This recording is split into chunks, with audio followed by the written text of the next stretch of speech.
ধন্যবাদ আনি। বিসমিল্লাহির রহমানির রহিম। আজকের এই গুরুত্বপূর্ণ আলোচনার সভার সম্মানিত সভাপতি জনাব মির্জা আলমগীর সাহেব, উপস্থিত সম্মানিত স্থায়ী কমিটির নেতৃবৃন্দ, আলোচকবৃন্দ এবং বাংলাদেশ এবং দেশের বাইরে থেকে যারা সরাসরি এই অনুষ্ঠান দেখছেন বা শুনছেন, আসসালামু আলাইকুম। প্রিয় উপস্থিতিবৃন্দ, এতক্ষণ ধরে সবার তথ্যবহুল আলোচনায় একটা বিষয় খুব পরিষ্কারভাবে সুন্দরভাবে ফুটে উঠেছে। কি সেটা? যে স্বাধীনতোত্তর বাংলাদেশে নৈরাজ্যকর যে পরিস্থিতি, 15ই আগস্টের পূর্বাপর ঘটনাবলী, আওয়ামী লীগ এবং বিভিন্ন ব্যক্তি বা গোষ্ঠীর সেই সময়কার ভূমিকার কথা অনেকের বক্তব্যে খুব সুন্দরভাবে ফুটে এসছে। আলোচকদের যারা এখানে আলোচনা করেছেন, আলোচকদের অনেকেই সেই সময় সাক্ষী ছিলেন। তবে আমি বা আমরা বা আমাদের মতন যারা সেই সময়টাতে কিশোর বা তরুণ বয়সী ছিলাম আমরা, এবং যারা 75 পরবর্তী প্রজন্ম, তাদের জন্য 75 সালের 15ই আগস্ট কিংবা পূর্বাপর ঘটনাবলী জানতে হলে অবশ্যই তথ্য, কথ্য, বই পুস্তক কিংবা ইতিহাসই একমাত্র ভরসা। কিন্তু খুব দুঃখের সাথে বলতে হয়, এখন কিন্তু চলছে ইতিহাস বিকৃতির মহা উৎসব, যা এরই মধ্যে বিভিন্ন বক্তা তাদের বক্তব্যের মাধ্যমেও প্রমাণ করেছে। আদালতের ঘাড়ে বন্দুক রেখে র্যাব পুলিশের হুমকি ধমকি, মামলা হামলা, গুম খুন অপহরণ কিংবা সীমান্তের ওপারে ফেলে রেখে আসার ভয় দেখিয়েও বর্তমানে কিন্তু 15ই আগস্ট এবং এর পূর্বাপর পরিস্থিতি নিয়ে সবচেয়ে বেশি তথ্য বিকৃতি চলছে। তবে রাষ্ট্রযন্ত্রের অপব্যবহার করে এখন যে যেটাই বলুক না কেন, 15ই আগস্ট পূর্ববর্তী সরকারের মন্ত্রী এবং নিষিদ্ধ আওয়ামী লীগের নেতাকর্মীদের দিয়ে 15ই আগস্ট পরবর্তী সরকার গঠন করায় একটা জিনিস প্রমাণিত, যে ক্ষমতার ভাগবটোয়া নিয়ে নিষিদ্ধ আওয়ামী লীগ এবং তাদের দোসরদের মধ্যেকার রাজনৈতিক দ্বন্দ্ব বিরোধে নির্মম একটা বহিঃপ্রকাশ ছিল 15ই আগস্ট 1975 সাল। এই অপ্রিয় সত্যটা স্বীকার করতে চাক বা না চাক আওয়ামী লীগ, এটাই বাস্তবতা, এটাই ইতিহাস। এখন আওয়ামী লীগ এই ইতিহাস বিকৃতিতে মেতে উঠেছে তাদের অভ্যাস মতন। 15ই আগস্ট নিয়ে নিত্য নতুন গল্প তারা তৈরি করেছেন, কল্প কাহিনী প্রচার করেছেন, যা এরই মধ্যে আমাদের সম্মানিত আলোচকবৃন্দ অনেকেই বিভিন্ন কোটেশনের মাধ্যমে তুলে ধরেছেন। অথচ যারা 15ই আগস্টের প্রেক্ষাপট তৈরি করেছিল, যাদের কারণে কিংবা যাদের জন্য 15ই আগস্ট সংগঠিত হয়েছিল, যারা প্রত্যক্ষ কিংবা পরোক্ষভাবে সহায়তা করেছিল, যারা 15ই আগস্টের বেনিফিশিয়ারি, খেয়াল করে দেখবেন প্রিয় উপস্থিতিবৃন্দ, দেশ বিদেশে সকলে যারা আজকে এখানে সংযুক্ত আছেন, সকলে খেয়াল করে দেখবেন তারা কিন্তু এখন বলতে গেলে প্রায় সবাই মহাজোটের নামে একজোট হয়েছে। 75-এর 7ই নভেম্বরের পরাজিত অপশক্তি মহাজোটের নামে একজোট হয়ে এখন তাদের সকল অপকর্মের দায় বিএনপির উপরে চাপাতে চাইছে, নিজেদের কলঙ্কিত ইতিহাস ঢাকতে। এখন এই অপশক্তি নির্লজ্জ মিথ্যাচার অপপ্রচারের টার্গেট বানিয়েছে স্বাধীনতার ঘোষক শহীদ রাষ্ট্রপতি জিয়াউর রহমানকে। প্রিয় উপস্থিতিবৃন্দ, প্রিয় নেতৃবৃন্দ, আপনারা হয়তো অনেকেই এর মধ্যে দেখেছেন, খুব সম্ভব এখানে আমাদের স্থায়ী কমিটির সিনিয়র সদস্য ডক্টর কন্দা মোশাররফ হোসেন সাহেব একটু আগে উল্লেখ করেছেন, আমিও একইভাবে বিষয়টা উল্লেখ করতে চাই। আপনারা নিশ্চয়ই দেখেছেন, পত্রপত্রিকায় দেখেছেন, আপনাদের মনে আছে, আমিও দেখেছি, যে চলতি মাসের প্রথম দিন, অগস্ট মাস এই প্রথম দিন, এই অবৈধ নিশিরাত সরকারের অবৈধ নিশিরাতের প্রধানমন্ত্রী একটা মন্তব্য করেছে। মন্তব্যটা আমি কোট আনকোট করছি। এই রং হেডেড অবৈধ প্রধানমন্ত্রী, নিশিরাতের প্রধানমন্ত্রী বলেছে যে 15ই আগস্ট হত্যাকাণ্ডের বিচার হয়েছে, তবে নেপথ্যে কারা এখনো আবিষ্কার হয়নি, একদিন আবিষ্কার হবে। উপস্থিতিবৃন্দ, এর মানে কি? এর মানে দাঁড়ালো বছরের পর বছর ধরে দেশে হিংসা, বিদ্বেষ, বিভেদ, বিরোধ ছড়িয়ে, মিথ্যাচার চালিয়ে দেশের অগণিত অসংখ্য মানুষকে গুম খুন অপহরণ করেও তারা জনগণকে কিন্তু বিভ্রান্ত করতে পারেনি। বাংলাদেশের জনগণ তাদের এত কথাতেও কিন্তু বিভ্রান্ত হয়নি। এবার তাই 15ই আগস্ট নিয়ে তাদের রং হেডেড ব্যক্তির মাথায় আবিষ্কারের নেশা চেপে বসেছে। অথচ 15ই আগস্ট নিয়ে নতুন করে আবিষ্কারের কিন্তু কিছু নেই, যা এরই মধ্যে বিভিন্ন বক্তা তাদের বক্তব্যে তুলে ধরেছেন খুব সুন্দরভাবে। বরং 15ই আগস্টের পূর্বাপর ঘটনাবলী নিয়ে আওয়ামী লীগ নেতা কিংবা আওয়ামী লীগ ঘরানার লেখক বুদ্ধিজীবীদের লেখা অসংখ্য বইপত্রই অনেক সুনির্দিষ্ট, বইপত্রের ভিতরেই অনেক সুনির্দিষ্ট প্রমাণ রয়েছে। শুধু সৎ উদ্দেশ্য নিয়ে এসব জানার বা বোঝার চেষ্টা করতে হবে, তাহলেই কিন্তু আসল ঘটনা বেরিয়ে আসবে। 15ই আগস্টের প্রকৃত বিচার করতে হলে, আসল রহস্য জানতে হলে যাদেরকে টার্গেট করা দরকার ছিল ক্ষমতার লোভে, একটু আগেই বলেছি আমি, একটু আগে অন্য বক্তারাও এখানে উল্লেখ করেছেন যে ক্ষমতার লোভে তাদেরকে মহাজোটের সঙ্গী কিংবা বিনা ভোটের এমপি মন্ত্রী বানিয়ে প্রকৃত ঘটনাকে আড়াল করার চেষ্টা করা হচ্ছে। ঐতিহাসিক বাস্তবতা হচ্ছে 15ই আগস্ট কিংবা তার পূর্বেকার স্বৈরাচারী কর্মকাণ্ড সম্পর্কে তৎকালীন আওয়ামী লীগের প্রায় সব নেতাই কিন্তু জানতেন। এমনকি সৈয়দ নজরুল ইসলাম কিংবা এইচ.এম. কামরুজ্জামানের মতন সিনিয়র প্রবীণ আওয়ামী লীগের নেতারাও তৎকালীন পরিস্থিতির কঠিন পরিণতি সম্পর্কে আগাম তথ্য পেয়েছিলেন। 15ই আগস্ট নিয়ে আওয়ামী লীগ নেতা অধ্যাপক আবু সাইদ তার লেখা একটি বই আছে, বইটার নাম হচ্ছে ফ্যাক্টস অ্যান্ড ডকুমেন্টস। এই বইটার 289 এবং 90 পৃষ্ঠা, এবং একই সাথে আওয়ামী লীগের সাবেক প্রেসিডেন্ট সদস্য ছিলেন একজন মরহুম আব্দুল আজিজ, তারও একটা লেখা বই আছে। সেই বইটার নাম হচ্ছে রাজনীতির সেকাল এবং একাল। আমার ধারণা নিশ্চয়ই অনেকেই আজকে যারা উপস্থিত আছেন অনেকেই পড়েছেন বইটা। এর ভিতরেও সুনির্দিষ্ট কতগুলো প্রমাণ রয়ে গেছে। প্রসঙ্গক্রমে ইতিহাস গবেষক জনাব আলতাফ পারভেজের লেখা একটা বই আছে, অসমাপ্ত মুক্তিযুদ্ধ, কর্নেল তাহের ও জাসদের রাজনীতি। এই বই থেকে ছোট একটা রেফারেন্স, এই আলোচনার খাতিরে রেফারেন্স আমি তুলে ধরতে চাই। এই রেফারেন্সটা বইটার 82 নম্বর পৃষ্ঠায় রয়েছে।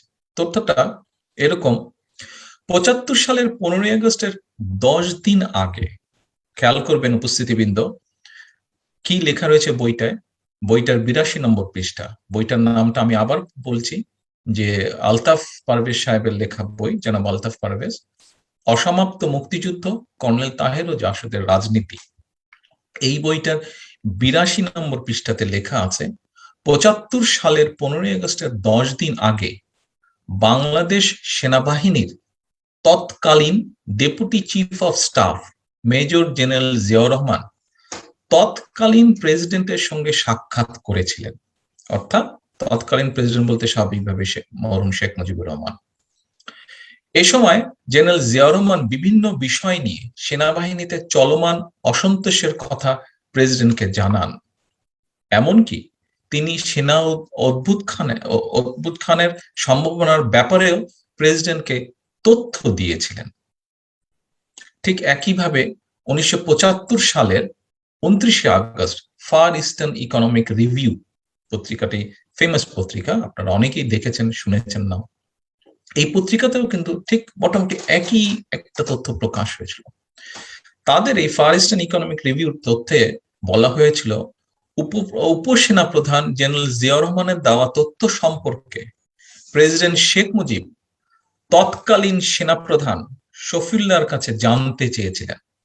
জেনারেল শফিউল্লাহ জবাবে প্রেসিডেন্ট শেখ মুজিবুর রহমানকে আশ্বস্ত করে বলেছিলেন সেনাবাহিনী ঠিক আছে। প্রিয় উপস্থিতিবৃন্দ, এখানে আমাদের সিনিয়র নেতৃবৃন্দ সহ বেশ কয়েকজন আলোচক এরই মধ্যে উল্লেখ করেছেন, সেই সেনাপ্রধান শফিউল্লাহ এখন স্বাধীনতার ঘোষকের বিরুদ্ধে আওয়ামী লীগের মাইক হিসেবে ব্যবহার হচ্ছে। এই শফিউল্লাহ কিন্তু কয়েকদিন আগে, নিশ্চয়ই আপনারা দেখেছেন, বেশি দিন আগের ঘটনা, 5-6 বছর আগে, 2014 সালের ঘটনা, একদম রেকর্ডের আছে, পত্রিকার পাতায় এসছে। 15ই আগস্টে হত্যাকাণ্ডে সে বলেছে, অন রেকর্ড সে বলেছে, এই শফিউল্লাহ, 15ই আগস্ট হত্যাকাণ্ডে শেখ সেলিম জড়িত। ঠিক একইভাবে জবাবে শেখ সেলিমও বলেছে যে 15ই আগস্টের সঙ্গে জেনারেল শফিউল্লাহ জড়িত। এখানে উপস্থিত আপনারা যারা সিনিয়র সিটিজেন আছেন বাংলাদেশের, আপনাদের অনেকেরই হয়তো জানা আছে যে 15ই আগস্টের সময়কার সেনাপ্রধান শফিউল্লাহ, জেনারেল শফিউল্লাহ 24শে আগস্ট কিন্তু বঙ্গভবনে গিয়েছিল তৎকালীন প্রেসিডেন্টের সঙ্গে দেখা করতে।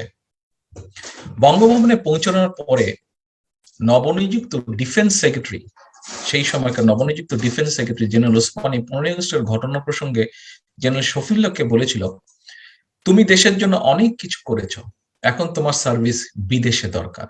এবং ওই দিনই ওই সাক্ষাতেই কিন্তু জেনারেল শফিউল্লাহর চাকরি রাষ্ট্রদূত হিসেবে কনফার্ম হয়ে যায়। এরপর থেকে রাষ্ট্রদূত হিসাবে পৃথিবীর বিভিন্ন দেশে 1990 সাল পর্যন্ত জেনারেল শফিউল্লাহ চাকরি করেছে, সরকারি চাকরি। এখন প্রিয় উপস্থিতিবৃন্দ, প্রশ্ন হলো, যেই প্রশ্নটি গুরুত্বপূর্ণ সেটা হলো, 90 সাল পর্যন্ত নিরাপদে বিদেশে থাকার পরও জেনারেল শফিউল্লাহ 15ই আগস্টের ব্যাপারে কোথাও কি একটাও টু শব্দ উচ্চারণ করেছিল অতগুলো বছর? তাহলে এখন তো আমরা এই নিশিরাতে সরকারকে প্রশ্ন করা উচিত, জনগণের প্রশ্ন করা উচিত, 15ই আগস্টের কোন সাফল্যের কারণে জেনারেল শফিউল্লাহকে আওয়ামী লীগ এমপি বানিয়ে পার্লামেন্টে বসিয়েছে? তাই আমাদের বক্তব্য পরিষ্কার, স্বাধীনতার ঘোষক সম্পর্কে মিথ্যাচার অপপ্রচার চালানোর আগে তরুণ প্রজন্মের সামনে আওয়ামী লীগকে অনেকগুলো প্রশ্নের জবাব স্পষ্ট করতে হবে। ইতিমধ্যেই এই আলোচনায় সিনিয়র নেতৃবৃন্দ সুনির্দিষ্টভাবে অনেকগুলো প্রশ্ন জিজ্ঞাসা তুলেও ধরেছেন। আমি মনে করি এইসব প্রশ্নের উত্তর জনগণের, বিশেষ করে বাংলাদেশের আজকের তরুণ প্রজন্মের জানার অধিকার আছে, যাদেরকে ভুল ইনফরমেশন দ্বারা ইতিহাস বিকৃত করে যাদেরকে বিভ্রান্ত করার চেষ্টা করছে এই আওয়ামী লীগ। আওয়ামী লীগকে স্পষ্ট করে বলতে হবে, বলা উচিত, বলা প্রয়োজন, এটা জানার অধিকার দেশের মানুষের, তরুণ প্রজন্মের, যে 75-এর 15ই আগস্ট তৎকালীন সেনাপ্রধান, নৌবাহিনী প্রধান, বিমান বাহিনী প্রধান, বিডিআর প্রধান, পুলিশ প্রধানের কি ভূমিকা ছিল। 15ই আগস্ট কি ভূমিকা ছিল সেই সময় সেনাবাহিনীর বিকল্প হিসাবে যে পেশাদার খুনি বাহিনী, রক্ষী বাহিনী গড়ে তোলা হয়েছিল তাদের, অথবা যে সশস্ত্র গণবাহিনী তৈরি করেছিল আওয়ামী লীগ, তাদের কি ভূমিকা ছিল। 15ই আগস্টে কি ভূমিকা ছিল তৎকালীন নিষিদ্ধ আওয়ামী লীগ নেতাদের। আগামী দিনের বাংলাদেশ কিন্তু এসব প্রশ্নের উত্তর চায়। সে রং হেডেড হাসিনাই দেখ, রং হেডেড প্রধানমন্ত্রী নিশিরাতের এই সরকারই দেখ, বা যেই দেখ, আওয়ামী লীগের কাছে এই প্রশ্ন দেশের মানুষ চায়, এই প্রশ্নের উত্তর দেশের মানুষ চায়। শুধুমাত্র 15ই আগস্টের সময়কার BDR chief major general Khalilur রহমানকে প্রমোশন দেবার জন্যই 15ই আগস্ট পরবর্তী আওয়ামী লীগ সরকার সেনা, বিমান ও নৌবাহিনী, এই 3 বাহিনীর উপরে চিফ অফ ডিফেন্স স্টাফ নামে একটি নতুন পদ সৃষ্টি করে। চিফ অফ ডিফেন্স স্টাফ পদে জেনারেল খলিলকে নিয়োগ দেওয়া হয় কবে? 1975 সালের 3রা নভেম্বর জেল হত্যাকাণ্ডের সময়ও জেনারেল খলিল এই পদে নিযুক্ত ছিলেন। তাহলে তখন কি ভূমিকা ছিল জেনারেল খলিলের? আজকে তো আমাদের জিজ্ঞাসা, জনগণের জিজ্ঞাসা, 15ই আগস্ট এবং জেল হত্যাকাণ্ডে জেনারেল খলিলের এমন কি সাফল্য ছিল যে জন্য 96 সালে আওয়ামী লীগ নিজেদের দল থেকে মনোনয়ন দিয়ে জেনারেল খলিলকে এমপি বানিয়ে পার্লামেন্টে বসিয়েছিল। খন্দকার মোশতাক নেতৃত্বাধীন আওয়ামী লীগ সরকার এবং শেখ হাসিনার নেতৃত্বাধীন আওয়ামী লীগ সরকার, উভয় সরকারের কাছেই জেনারেল খলিল কেন এত জনপ্রিয়? আওয়ামী লীগের তৎকালীন সরকার তাকে 3 বাহিনীর উপরে বসালো, শেখ হাসিনা 96 সালে তাকে এমপি বানালো, অথচ এই খলিল যখন দায়িত্বে তখনই জেল হত্যাকাণ্ড হলো। তাহলে কেন খলিল এত জনপ্রিয় আওয়ামী লীগের কাছে? এই ব্যাপারগুলো তো, প্রশ্নগুলো জবাব দিতে হবে। 15ই আগস্টের, প্রিয় উপস্থিতিবৃন্দ, 15ই আগস্টের কোন সাফল্যের কারণে 15ই আগস্টের সময়কার বিমান বাহিনী প্রধান এ কে খন্দকারকে মন্ত্রী এমপি বানিয়েছিল এই আওয়ামী লীগ? 15ই আগস্টের ঘটনার পর সকালে রক্ষী বাহিনীর ডেপুটি ডিরেক্টর আনোয়ারুল আলম শহীদ এবং কর্নেল সারোয়ার হোসেনকে ডেকে পাঠায় সেই সময় সেনাবাহিনীর তৎকালীন chief of general staff Khaled Mosharraf. তাদেরকে খালেদ মোশাররফ বলে, শহীদ Sarwar, I know you are patriots, but we had to do it because we don't want this country to be a kingdom. এই যে কথাটা আমি বললাম ইংরেজিতে, রক্ষী বাহিনীর ডেপুটি ডিরেক্টর আনোয়ার আলম, যাকে খালেদ মোশাররফ ডেকেছিল, এই আনোয়ার আলমের একটা লেখা বই আছে। বইটার নাম হচ্ছে রক্ষী বাহিনীর সত্য মিথ্যা। এই বইয়ের 188 নম্বর পৃষ্ঠায় এই তথ্যটা রয়েছে। এটা তো সবাই আওয়ামী লীগেরই লোক, আওয়ামী লীগই তাদেরকে বিভিন্ন পদে বিভিন্ন জায়গায় বসিয়েছে।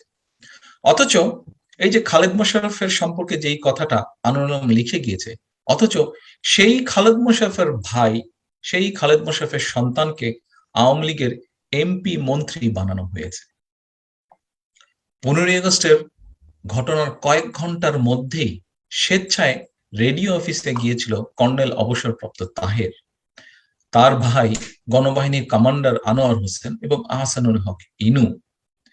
সেখানে তারা আওয়ামী লীগের তৎকালীন আওয়ামী লীগ, 15ই আগস্টের পরে যে আওয়ামী লীগ সরকার, সেই আওয়ামী লীগ সরকারকে তারা স্বাগত জানিয়েছিল।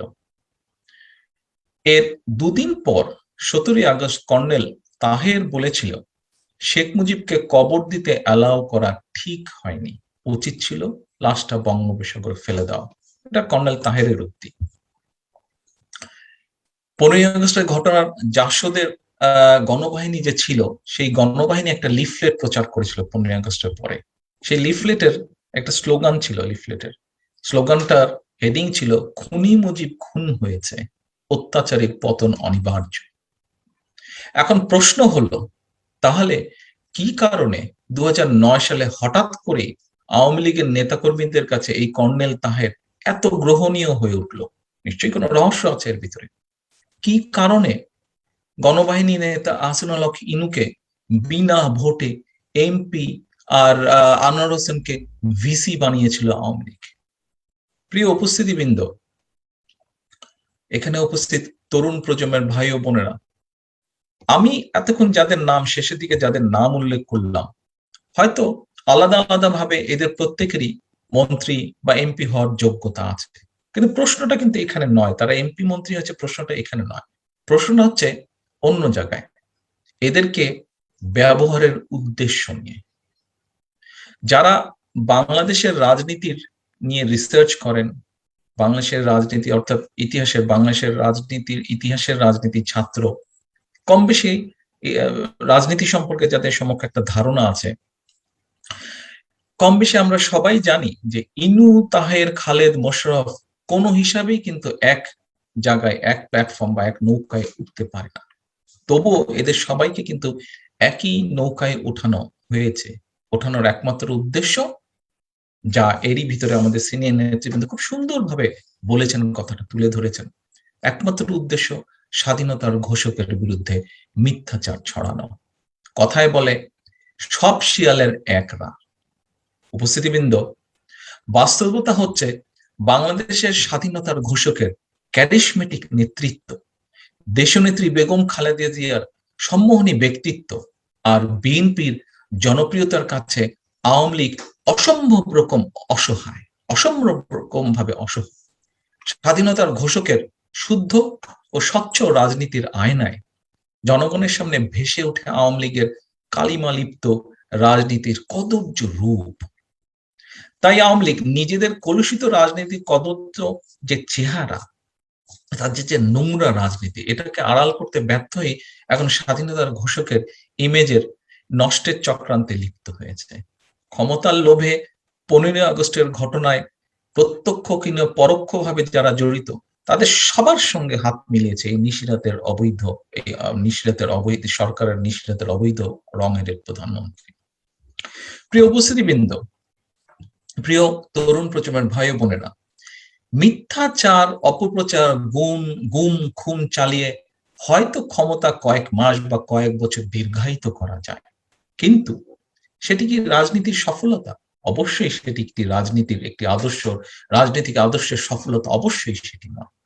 আমরা যদি মনে করে দেখি হিটলারও কিন্তু ইতিহাসের যে সেই হিটলারও প্রায় এক যুগ ক্ষমতায় ছিল, নির্মম নিষ্ঠুরতা চালিয়ে এক যুগ ক্ষমতায় ছিল। কিন্তু বর্তমানে কি? বর্তমানে কিন্তু ইতিহাসে হিটলার একটা ঘৃণিত নাম।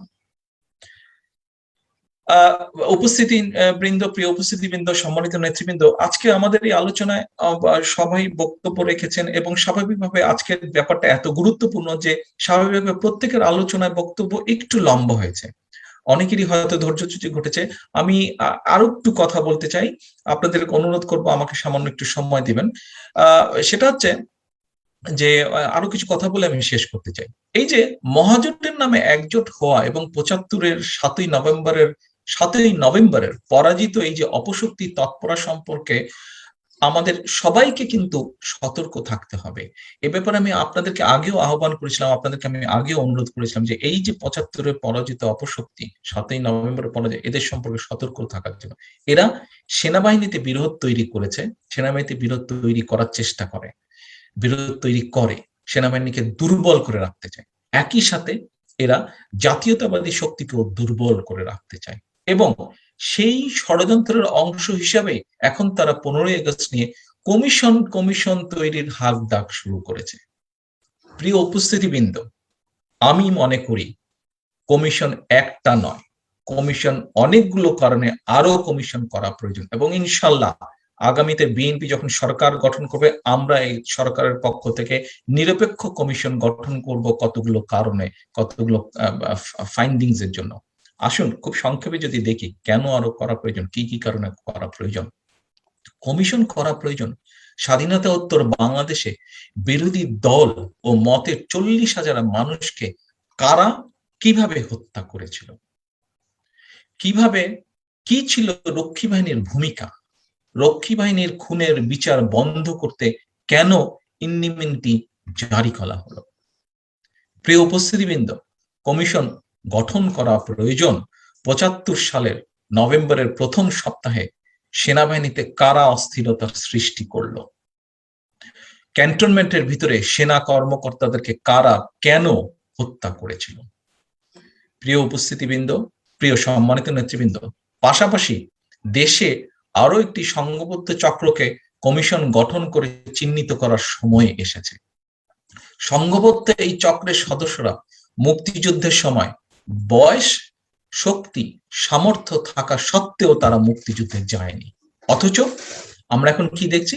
আমরা দেখছি যে এখন মুক্তিযুদ্ধের মন গড়া গল্প তারা তৈরি করছে বিভিন্ন ভাবে। সারা দেশে বিএনপির সর্বস্তরের নেতা কর্মী সমর্থক বৃন্দ, জনগণ, সামগ্রিকভাবে সমগ্র জনগণ বর্তমানে মাফিয়া মুক্ত বাংলাদেশ চায়, পরিবর্তন চায়। ইতিমধ্যেই প্রমাণিত হয়েছে এই পরিবর্তনের এই বিষয়টি এবং আজকে এখানে সিনিয়র নেতৃবৃন্দ আছেন, বিএনপি সিনিয়র, জাতীয়তাবাদী শক্তি সিনিয়র নেতৃবৃন্দ আছেন। এই পরিবর্তনের দায়িত্ব নেতৃবৃন্দ আপনাদেরকে নিতে হবে, পরিবর্তনের নেতৃত্ব আপনাদেরকে দিতে হবে, পরিবর্তনের নেতৃত্ব বিএনপিকেই দিতে হবে। এই বাংলাদেশের মানুষ আশা করে, এটাই বাংলাদেশের মানুষ চায়। আজকে আমাদের সকলের যে বক্তব্য, এই বক্তব্য উপস্থাপনের মাধ্যমে আমি বিশ্বাস করি যে যে মিথ্যাচার, যে ইতিহাস বিকৃতি চলছে এই নিষিদ্ধের সরকারের দ্বারা, আমাদের এই বক্তব্যগুলোর মাধ্যমে অনেক কিছু পরিষ্কার হয়ে যাবে। যারা এইখানে অনুষ্ঠানে যোগ দিয়েছেন বিভিন্নভাবে আপনাদের মাধ্যমে এবং পরবর্তীতে যারা এই অনুষ্ঠানগুলো বিভিন্ন রেকর্ডে থাকবে দেখবেন, এর মাধ্যমে বহু কিছু পরিষ্কার হয়ে যাবে যে এদের কি মিথ্যাচার চলছে, এরা কি বিকৃত করছে। আপনাদের সকলকে ধন্যবাদ জানিয়ে আমার বক্তব্য শেষ করছি। পরিশেষে আমি আবারও একটি কথা বলবো, আবারও একটি আহ্বান জানাবো, আবারও একটি অনুরোধ করব, পরিবর্তনের সময় এসেছে। বাংলাদেশের মানুষ মাফিয়া মুক্ত বাংলাদেশ চায়। এই পরিবর্তনের নেতৃত্ব বিএনপিকে দিতে হবে, এই পরিবর্তনের নেতৃত্ব দিতে হবে বিএনপির নেতৃত্ব। আল্লাহ হাফেজ। বাংলাদেশ জিন্দাবাদ, বাংলাদেশ জাতীয়তাবাদী দল জিন্দাবাদ। আসসালামু আলাইকুম। ধন্যবাদ।